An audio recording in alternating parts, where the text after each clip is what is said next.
In 1937, one of the most famous pilots in the world took off to circle the globe and vanished somewhere over the Pacific. For decades, most people heard the same simple explanation: a crash into the ocean, a desperate landing on a remote island, even rumors of capture and secret lives. But in recent years, new expeditions, fresh analysis of her final radio calls, and modern re-examinations of old evidence have challenged parts of that neat story. In this video, we'll follow what the data actually shows, from the last confirmed signals to island clues and deep ocean searches. This is the evidence-first story of Amelia Earhart, the pilot who vanished, and the mystery that refuses to disappear with her. Born in 1897 in Kansas, she grew up fascinated by adventure and by machines that defied gravity. In the 1920s and early 1930s, she set altitude and distance records, became the first woman to fly solo across the Atlantic, and turned into a global symbol of courage and modern womanhood. She wrote books, gave lectures, and used her fame to argue that women belong not just in cockpits, but in every profession that had been declared impossible for them. By 1937, she had one lasting, ambitious goal: to circumnavigate the globe along a line close to the equator, a flight that would be both dangerous and historic. Earhart's world flight was not a single leap, but a series of long, carefully planned legs. She flew a Lockheed Electra, a twin-engine aircraft loaded with extra fuel tanks and radio equipment. After an earlier attempt had ended in a ground accident, she and navigator Fred Noonan tried again, this time flying from west to east. By late June 1937, they had already crossed the Americas, Africa, and Asia, reaching Lae, New Guinea. From there, they faced the most challenging stretch: a long flight over open ocean to a tiny speck of land called Howland Island, an airstrip just a few kilometers long in the middle of the Central Pacific. Everything would depend on fuel, navigation, and radio contact with a U.S. Coast Guard ship called the Itasca, waiting near Howland. On July 2, 1937, Amelia and Noonan took off from Lae, heading northeast toward Howland Island. For hours, radio operators and later investigators pieced together fragments of their journey. Reports from Lae suggested the plane was heavy with fuel, but within limits. As they flew, the Electra battled changing winds and cloud layers. Radio equipment on both sides was not perfectly aligned in frequency or procedure. Some transmissions were missed. Others were heard, but only faintly. What we know with the most confidence comes from the very last clear messages Amelia sent toward the Itasca. Near the end of the flight, the Itasca began to receive more urgent messages.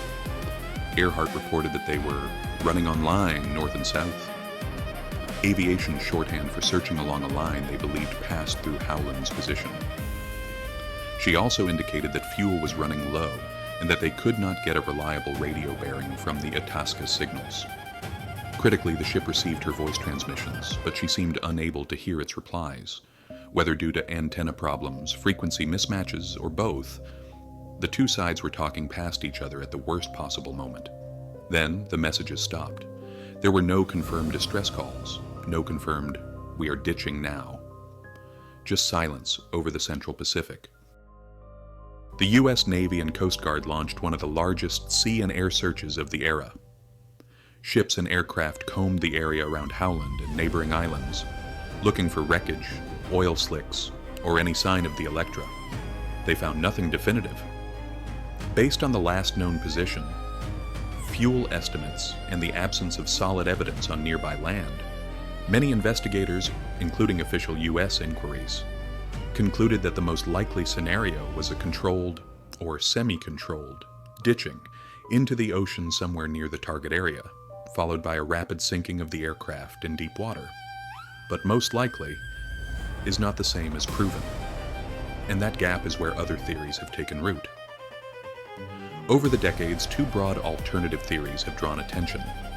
The first is the Gardner Island theory, today called Nikumaroro.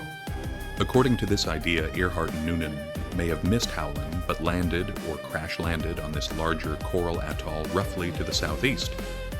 Expeditions have found some intriguing but inconclusive clues: a partial skeleton decades ago, pieces of aluminum, and artifacts that might match the era. But none of it has been universally accepted as proof that Earhart and Noonan were there. The second group of theories suggests they were captured by Japanese forces in the Marshall Islands, with stories of secret imprisonment and hidden fates. So far, no declassified document or physical evidence has conclusively confirmed these capture scenarios. Historians generally treat them as unproven, powerful stories built on fragments and rumors, not on the kind of solid evidence that would close the case. So what truly happened to Amelia Earhart? Based on the best available evidence, flight logs, radio traffic, weather data, and search reports, the simplest explanation still fits best. A navigation error near Howland Island, fuel running out over open water, and a crash into a part of the ocean that has never given up its secrets. But her story is larger than the exact coordinates of where the Electra went down. Amelia Earhart helped redefine what women could do in aviation and in public life. She deliberately pushed the limits so that someone coming after her would start a little further along the runway. The mystery of her disappearance has turned her into a legend. The records of her flights and the courage of her choices show us the human being behind that legend. If you want more hidden turning points behind the world's icons, subscribe to Untold Legends Lab.